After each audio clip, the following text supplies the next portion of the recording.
당신이 기억하는 1990년대는 어떤 색깔이었나요?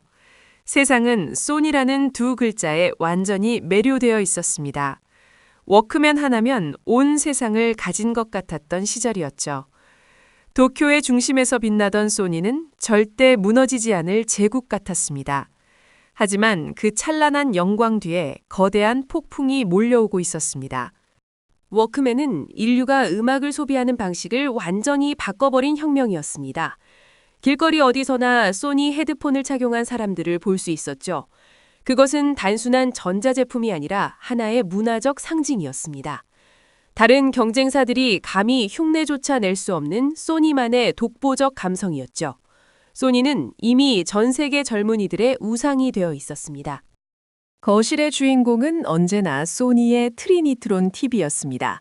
당시 전 세계 부유층들에게 소니 TV는 성공을 증명하는 징표와 같았죠. 압도적인 화질과 세련된 디자인은 모든 주부들의 로망이었습니다. 소니라는 브랜드는 곧 최고라는 믿음이 지배하던 시기였습니다.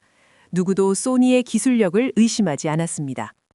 소니 내부의 분위기는 그 어느 때보다 뜨거웠습니다. 그들은 자신들이 만든 제품이 예술의 경지에 올랐다고 믿었죠. 아날로그 기술의 정점에서 누구도 따라올 수 없는 벽을 세웠습니다. 그들에게 경쟁자란 오직 어제의 소니, 자신들뿐이었습니다. 하지만 이런 자부심은 점차 위험한 오만함으로 변해가고 있었습니다. 1993년, 삼성의 이건희 회장은 직접 소니 본사를 방문했습니다. 당시 삼성은 가전시장에서 변방의 이름 없는 기업에 불과했죠. 소니의 앞선 기술을 배우기 위해 고개를 숙이고 찾아간 것입니다.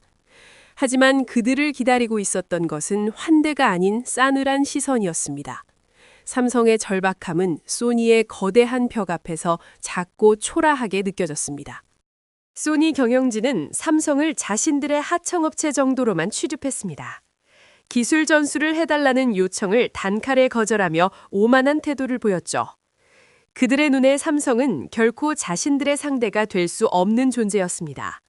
이 차가운 냉대는 이건희 회장의 가슴에 깊은 불을 지폈습니다. 변해야 한다는 처절한 깨달음이 삼성의 역사를 바꾸기 시작한 겁니다. 소니는 자신들이 이룩한 아날로그의 완벽함에 깊이 취해 있었습니다. 수십 년간 쌓아온 노하우는 그 누구도 넘볼 수 없는 성벽이었죠. 하지만 그 견고한 성벽이 곧 자신들을 가두는 감옥이 될 줄은 몰랐습니다. 아날로그 방식에 너무나 능숙했기에 새로운 방식을 받아들일 이유가 없었습니다. 성공의 경험이 오히려 변화를 가로막는 독이 되고 있었던 것입니다. 세상의 중심축이 아날로그에서 디지털로 이동하고 있었습니다. 보이지 않는 수평선 너머에서 거대한 디지털 파도가 몰려오고 있었죠. 이 파도는 기술의 우위뿐만 아니라 산업의 규칙 자체를 바꾸려 하고 있었습니다. 소니는 아직 그 파도의 높이가 자신들의 제국을 삼킬 줄 몰랐습니다. 디지털이라는 새로운 시대는 이미 소리 없이 시작되었습니다. 그 시각 삼성은 소니의 냉대를 뒤로하고 전혀 다른 길을 선택했습니다. 아날로그를 쫓는 대신 바로 디지털의 세계로 뛰어든 것이죠. 연구원들은 밤낮을 잊은 채 디지털 칩과 회로에 매달렸습니다. 남들이 무모하다고 말할 때 삼성은 오직 앞만 보고 달렸습니다. 그것은 생존을 건 도박이자 거대한 역전극의 시작이었습니다. 견고했던 소니의 제국에 조금씩 균열이 가기 시작했습니다. 아무도 주목하지 않았던 하청업체 삼성이 칼날을 갈며 다가오고 있었죠. 이것은 향후 20년간 벌어질 처절한 왕좌교체극의 서막이었습니다. 역사의 수레바퀴는 이제 누구도 예상치 못한 방향으로 굴러갑니다. 과연 삼성은 어떻게 그 높은 성벽을 넘어 소니를 무너뜨렸을까요? 새로운 천년이 시작되자 가전시장은 거대한 패러다임의 전환을 맞이하게 됩니다.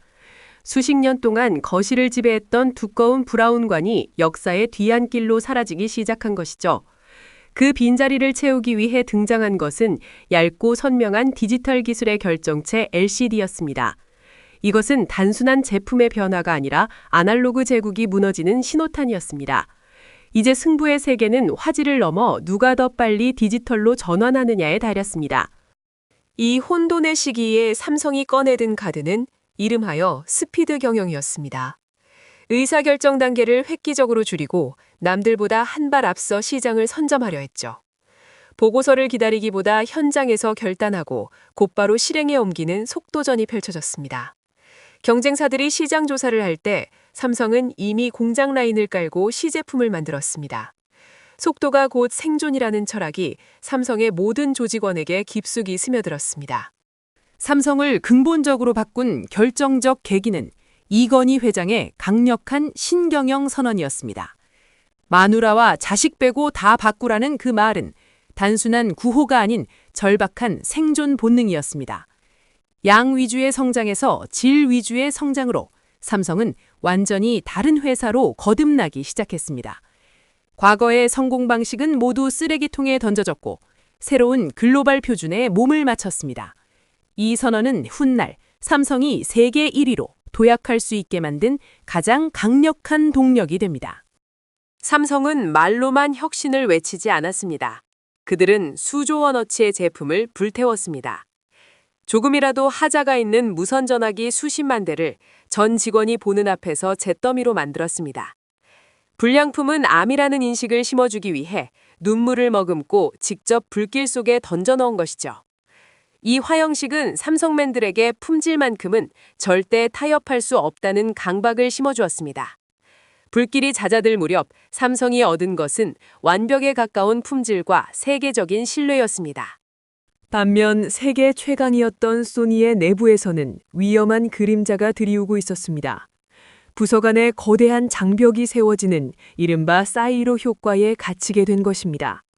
TV 부서와 오디오 부서, 소프트웨어 부서는 서로 정보를 공유하지 않고 경쟁하기만 했습니다.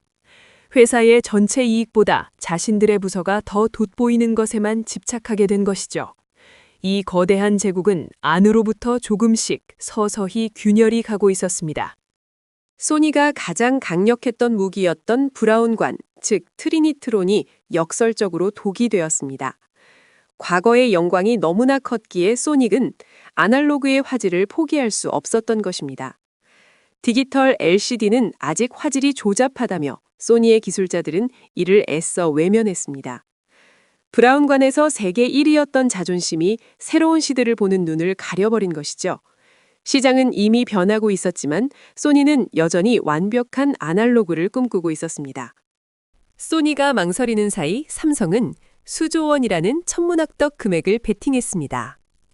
아무도 성공을 장담할 수 없었던 LCD 공장에 미래를 걸고 거대한 도박을 시작한 것입니다. 실패하면 그룹 전체가 흔들릴 수도 있었지만 삼성은 디지털의 흐름을 확신하고 밀어붙였습니다. 최첨단 생산 라인이 쉴 새 없이 깔렸고 전 세계에서 가장 큰 LCD판이 만들어졌습니다. 이 과감한 선제 투자는 얼마 지나지 않아 시장의 판도를 완전히 뒤바꿔 놓게 됩니다. 반면 소니의 회의실에서는 매일같이 지루하고 끝이 없는 토론만 이어졌습니다. LCD를 도입해야 한다는 소수의 의견은 전통을 중시하는 다수의 반대에 부딪혔습니다. 완벽한 화질을 구현할 때까지 기다려야 한다는 기술적 완벽주의가 소니의 발목을 잡았습니다. 시장은 실시간으로 소니를 앞질러 갔지만 그들은 보고서의 문구 하나를 고치는 데 열중했습니다. 결정적인 시기를 놓쳐버린 대가는 상상 이상으로 뼈아픈 것이었습니다. 불과 몇 년 만에 믿기 힘든 일이 벌어졌습니다. 시장에 삼성의 LCD TV가 쏟아져 나온 것이죠. 소니가 뒤늦게 시장을 보았을 땐 이미 사람들은 삼성의 얇은 TV에 환호하고 있었습니다. 한때 소니의 기술력을 비웃던 전문가들도 이제 삼성의 품질에 찬사를 보냈습니다. 가전의 왕이었던 소니의 점유율은 폭락했고 영원할 것 같던 제국에 비상이 걸렸습니다. 삼성은 이제 추격자가 아니라 새로운 시대를 이끄는 주인공이 되었습니다. 결국 자존심이 상할 대로 상한 소니는 생존을 위해 굴욕적인 선택을 해야 했습니다. 스스로 LCD 패널을 만들 능력이 없자 라이벌인 삼성에 손을 내민 것입니다. 두 회사는 탕정에 합작법인 SLCD를 세우고 삼성의 기술로 소니의 TV를 만들기로 합니다. 세계 1위의 기술 자부심을 가졌던 소니에게 이것은 씻을 수 없는 큰 수모였습니다. 가전 역사의 주도권이 일본에서 한국으로 완전히 넘어가는 결정적 장면이었습니다. 당시 소니를 상징하는 단어는 단연 소니 스타일이라는 말이었습니다.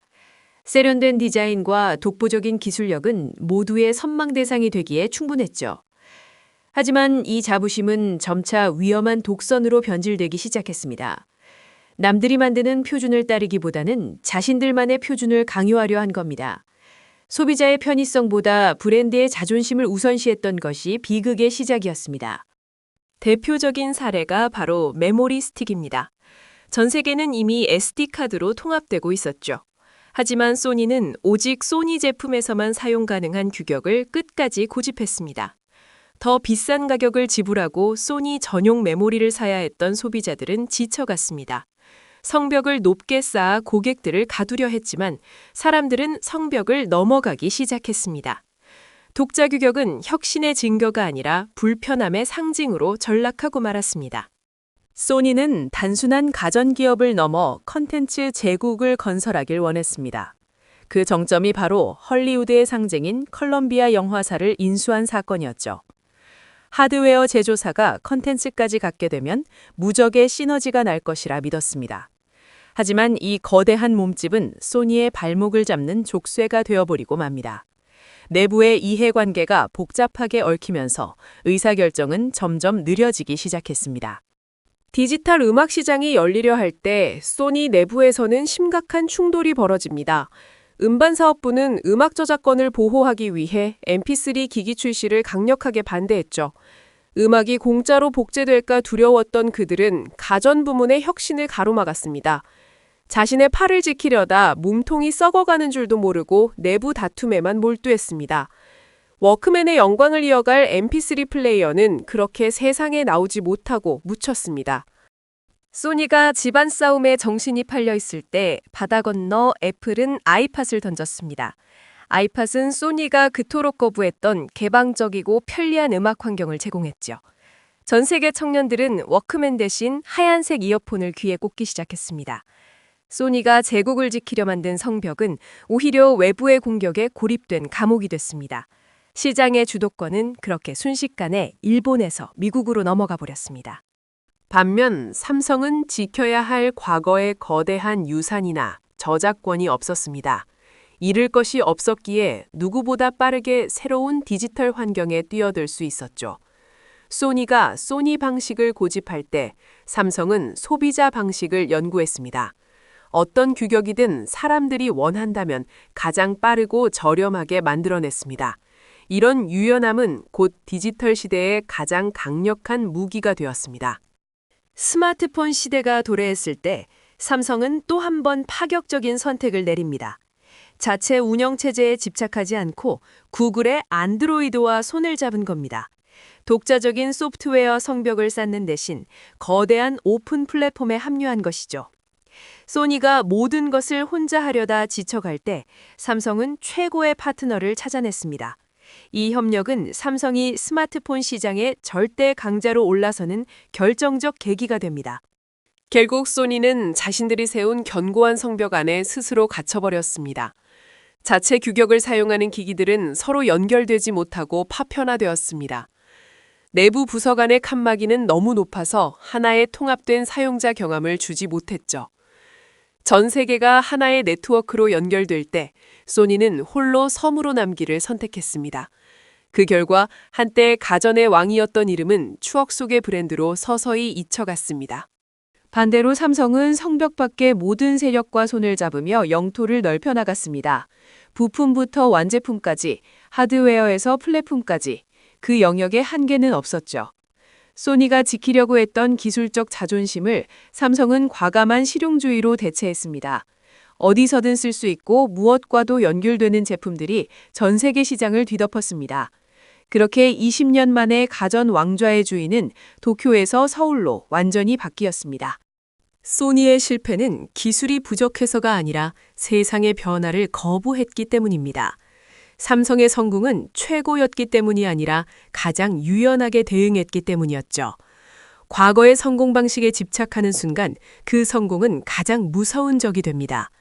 이제 두 기업의 격차는 단순한 매출을 넘어 기업 문화의 차이로 굳어지고 있습니다. 성벽을 쌓는 자는 망하고 길을 내는 자는 흥한다는 역사의 진리는 반복됩니다. 20년이라는 긴 세월이 흐른 뒤 가전시장의 판도는 완전히 뒤바뀌었습니다. 삼성은 세계 TV 시장에서 17년 연속 부동의 1위라는 대기록을 세웠죠. 과거의 도전자였던 삼성은 이제 누구도 넘볼 수 없는 제국의 왕이 되었습니다. 소니는 더 이상 TV 시장의 절대자가 아닌 다른 길을 찾는 생존자가 되었습니다. 이 거대한 역전극은 비즈니스 역사상 가장 드라마틱한 순간 중 하나로 꼽힙니다. 그렇다면 소니는 완전히 몰락했을까요? 놀랍게도 소니는 다시 일어섰습니다. 그들은 TV 제조사라는 타이틀을 내려놓고 이미지 센서와 게임기 회사로 변신했습니다. 전 세계 스마트폰에 들어가는 센서와 플레이스테이션이 그들의 새로운 무기입니다. 과거의 영광을 과감히 포기했기에 가능한 처절하고도 영리한 생존 전략이었습니다. 소니는 가전제국 대신 정밀 부품과 콘텐츠 제국이라는 새로운 성을 쌓았습니다. 이들의 전쟁이 우리에게 남긴 교훈은 매우 명확하고도 뼈아픈 사실입니다. 과거의 성공 방정식이 미래의 걸림돌이 되는 혁신자의 딜레마는 누구에게나 찾아옵니다. 소니가 아날로그의 성공에 취해 있을 때 디지털이라는 파도가 그들을 덮쳤습니다. 가장 찬란하던 시절에 가졌던 확신이 결국 그들의 눈을 가리는 독이 된 셈입니다. 이 현상은 기업뿐만이 아니라 우리 개인의 삶에서도 똑같이 반복되곤 합니다. 그런데 이제는 삼성이 과거 소니가 걸었던 그 위험한 길목에 서 있습니다. 거대해진 조직은 예전만큼 빠르지 않고 성공의 기억은 관성을 만들어내고 있죠. 과거 삼성 스피드라 불리던 그 폭발력은 덩치가 커질수록 조금씩 무뎌지고 있습니다. 한때 소니를 무너뜨렸던 그들의 날카로운 혁신이 이제는 스스로를 겨누고 있습니다. 무거운 왕관을 쓴 삼성에게 지금 필요한 건 다시 한번 자신을 부정하는 용기일지 모릅니다. 여기에 더해 중국 기업들의 추격은 과거 삼성이 그랬던 것처럼 무섭습니다. 저가 공세를 넘어 이제는 기술력에서도 삼성을 턱 밑까지 바짝 뒤쫓고 있죠. 가성비를 앞세운 그들의 전략 앞에 삼성의 시장 점유율은 조금씩 균열이 생깁니다. 과거 삼성이 소니를 모방하며 추월했듯 이제는 그들이 삼성을 모방하며 혁신합니다. 역사는 반복된다는 말이 가전시장에서 다시 한번 증명되고 있는 순간입니다. 우리가 역사에서 배워야 할 점은 현재의 1등이 가장 위험하다는 것입니다. 안주하는 순간이 바로 몰락의 시작이며 어제의 정답이 오늘의 오답이 됩니다. 소니가 그랬고 노키아가 그랬듯이 영원한 제국은 어디에도 존재하지 않습니다. 승리에 도취되어 주변의 변화를 무시하면 어느새 발밑의 땅이 꺼지는 것을 보게 되죠. 항상 위기감을 가지고 스스로를 채찍질하는 절박함만이 생존을 보장하는 유일한 길입니다. 이제 시선을 여러분 자신에게로 돌려보세요. 당신은 지금 어떤 무기를 쥐고 있나요? 지금 당신을 가장 성공적으로 만든 그 무기가 혹시 당신의 미래를 막고 있지는 않나요? 때로는 가장 잘하는 것을 포기해야만 새로운 길이 보이기 시작하는 법입니다. 내가 가진 경험과 지식이 고정관념이라는 감옥이 되어 나를 가두고 있을지 모릅니다. 우리는 끊임없이 스스로에게 질문하고 자신의 성공 공식을 파괴해야 합니다. 삼성과 소니의 20년 전쟁이 주는 교훈은 변화만이 유일한 상수라는 것입니다. 기술은 변화고 시장은 이동하며 소비자의 마음은 한 곳에 머물지 않습니다. 이 거친 파도 위에서 살아남는 유일한 방법은 파도보다 더 빠르게 움직이는 것뿐이죠. 삼성이 소니를 이겼던 그 속도와 혁신을 다시금 증명해내야 할 시점입니다. 과거를 기억하되 과거에 묶이지 않는 유연함이 우리에게 가장 필요한 덕목입니다.